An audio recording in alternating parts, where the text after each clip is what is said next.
Hello. Hello. That's right. It is YouTube time this time, all the time. If you like poetry, if you like literature, if you like cultural history, then you've come to the right place. We make podcasts about all of those things. So be sure to like and share this video. And of course, most importantly, subscribe to the channel so you never miss an upload. Since we mostly make podcasts, you can also find our shows on all the major podcast platforms. So if you found this video, but YouTube isn't your speed for regular podcast listening, head over to Apple Podcasts, Stitcher, SoundCloud, Spotify, wherever you get your podcasts, and subscribe there. All right. Hope you enjoy the episode.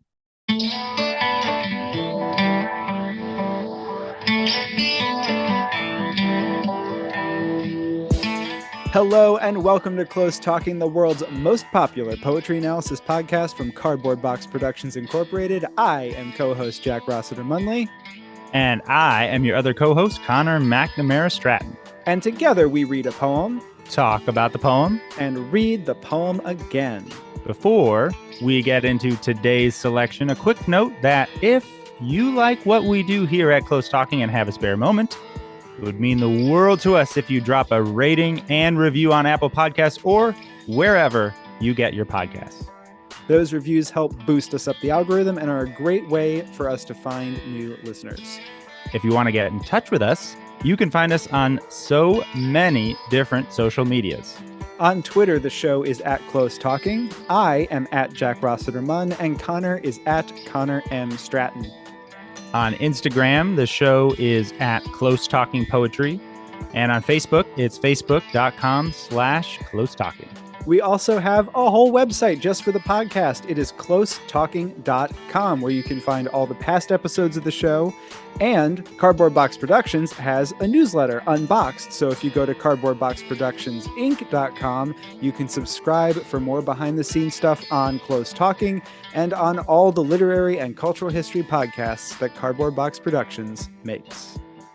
All right, on with the show. Welcome to an all-new episode of Close Talking. I am one of your co-hosts, Connor McNamara Stratton. And I am your other co-host, Jack Rossiter Munley. And it is day 5 of Haiku Week. And super quickly, before we get into today's episode on a whole new topic related to haiku, a quick reminder that the best way to help more people find this show is, if you like it, to head over to the iTunes Store, or Apple Podcasts as it's now called, and to give us a rating and review. Those ratings and reviews help us out with the iTunes algorithm, and they make us feel real good. We always like to read a new rating and review. So now that we have that out of the way, Connor, what have we covered so far with haiku, and where are we going today and tomorrow? We've talked about syllables in haiku. We've talked about turns in haiku. We've talked about line breaks in haiku. We've talked about the history of the form and ranga. And now our kind of last sort of thought about sort of the formal aspects of haiku is the issue of translation, which is the kind of elephant in the room. It's a biggie. It's a biggie, a big elephant. Everyone that we've read has been translated from Japanese. And, you know, with translation, in some ways, it's always you can't ever quite get what the original is. But two ways of thinking about translation, which, if I may be so bold to generalize an entire endeavor, the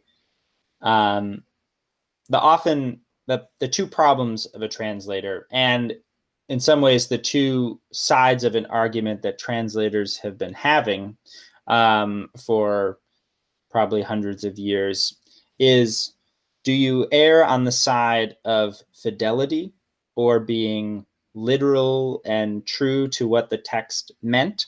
Or do you err on the side of effect and try to capture what the poem would have felt like were it to be in the original language?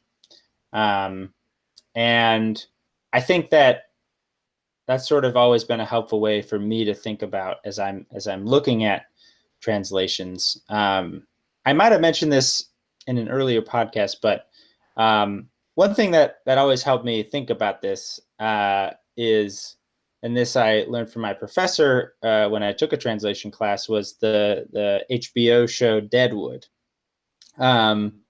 which is a great show. And it takes place in the 1800s, lawless town. And it's, depicting this sort of near anarchy state. And, the idea is that it was like very radically different and would have been offensive to many people.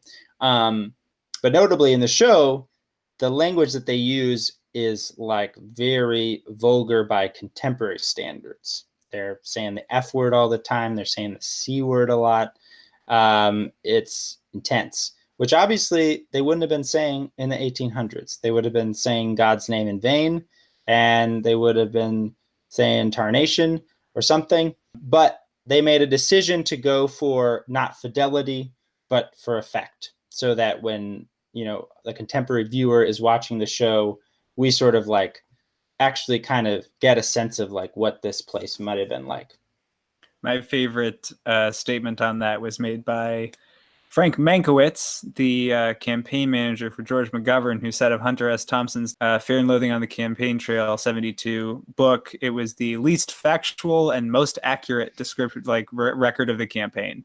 And I feel like that's kind of what Deadwood gets at. It's the least factual and most accurate representation of just like, it feels like what it was like to be there. Yeah, exactly. And I think I probably mentioned that before on the podcast. This happened last time. To kind of get at it, we thought we would go with possibly the most iconic haiku of all time. Haiconic? Haiconic. Wow. Wow, wow, wow.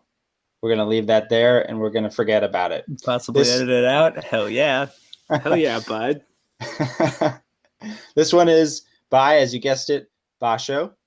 And it is hard to say because the first one that we give will be just another translation. But here's one translation of it. An old pond, a frog jumps in the water, the sound. And who was that by? That is actually by my next best friend, Hiroki Sato, in his book on haiku, which notably he translated in one line. Very on brand. Very much so, and a strong choice. So here's another one, a different translation of the same poem. So that was an old pond, a frog jumps in the water, the sound. Old pond, frogs jumping in, sound of water. That's by Lafcadio Hearn, and that's 3 lines. Cool. Okay, here's another one. The old pond, a frog jumps in. Plop. And that is by R.H. Blythe. Old Reginald Horace. Here's yet another one. This one, spoiler alert, 4 lines. Aye. Whoa. We're off to a shaky start. Breaking the silence of an ancient pond, a frog jumped into water, a deep resonance. There's actually one more that I just remembered, and it's the most far out. It's pretty old. I just got to mention it. A lonely pond in age-old stillness sleeps, apart, unstirred by sound or motion, till, suddenly, into it, a lithe frog leaps. Good Lord.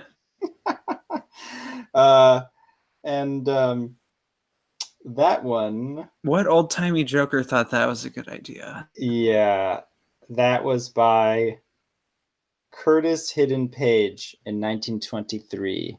He made it into a little bit of a rhyming poem and put it into like English prosody, like a little ballad or something. So we got a bunch of, it's one poem, but we've got like 5 different sort of things going on.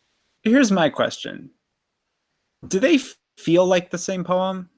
So, okay, some do, some feel a little similar, but there's some clear differences. All right, we're going to forget about Curtis Page. I mean, that was a crazy one. I just threw that in there. But the one, like the one that you read, breaking the silence of an ancient pond, a frog jumped into water, a deep resonance. One thing that's weird about that, so for one, is the whole thing about a deep resonance that is not in the Japanese at all, right? So that is totally invented by the translator. And I think the idea of it maybe is like something mysterious or mystical is supposed to happen when the frog jumps into the pond. It's a resonance, it's deep or something.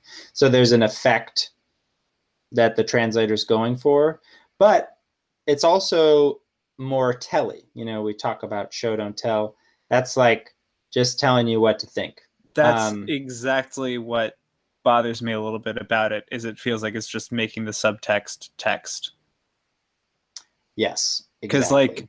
like at least for me, in the more, I'm not going to say the original poem, but in most of the translations, that line at the end where it's some version of sound of water or plop, which is kind of a humorous take on it, but that event is event enough in itself for you to make meaning out of. Whereas here it's saying, yes, this sound of water is a deep resonance and please contemplate, it's important. Ooh. All right. Okay, I get it. So it seems to be that the most literal probably is Sato's translation, I think, which is an old pond, a frog jumps in the water, the sound. And I assume that's the most literal because the sound is coming after the water, and in English that does sound kind of funny. But one thing that does have is it creates a kind of a moment that's like, it's not jumping into the sound of water, right? And it's not saying plop. There's not a this then that, it's kind of an image of noise, sort of. What it does for me that I really like is that it takes the sound created by the frog jumping in water and just makes it more, because it's not the sound of water, it's the fact of the sound. It de-links it from being a specific watery sound, which in the other translation that's less specific, where it says plop, it's onomatopoetic. It is the sound of water made word. Whereas here, it's a frog jumps in the water, the sound. And so in the way that the sort of less effective translation says a deep resonance, this is a much more effective way of doing the same thing, where it's pointing you towards the deeper meaning of a frog jumping into a pond, but it's doing it by showing you rather than telling you. And what it shows you is, instead of saying, this is a water sound, it says what this frog did is make a sound. And that has more room for bigger meaning to come into it than just the sound of water. Hey everybody, this is Jack. If you've been listening along with Haiku Week, you know that in our first episode we talked about the Renga, the linked verse form from which the haiku evolved, and that Connor and I have been writing our own Haiku Week Renga, going back and forth, adding to it every day. So now, as of day 5, here is our Haiku Week Renga. Spotting Brooklyn blossoms from the plains, a snowless white as snow. The air is cold with pine. Or is it juniper? And does it matter? A raven pines for the needle to move, on the sun's seething hot reply. A long walk and a quick stop. Cold chocolate spring. No one else likes sweet tang, chocolate chips, orange sherbet, solitude. The man on the train says Romulus killed his brother. A long way from 6 a.m. All roads lead to Lupin was a memoir I never wrote. Or maybe fanfic. Spelly arms and fried stupid. I'm witched into stunning, wizarded a world away. Certain alphabets bake dry in the oven without oil or legs.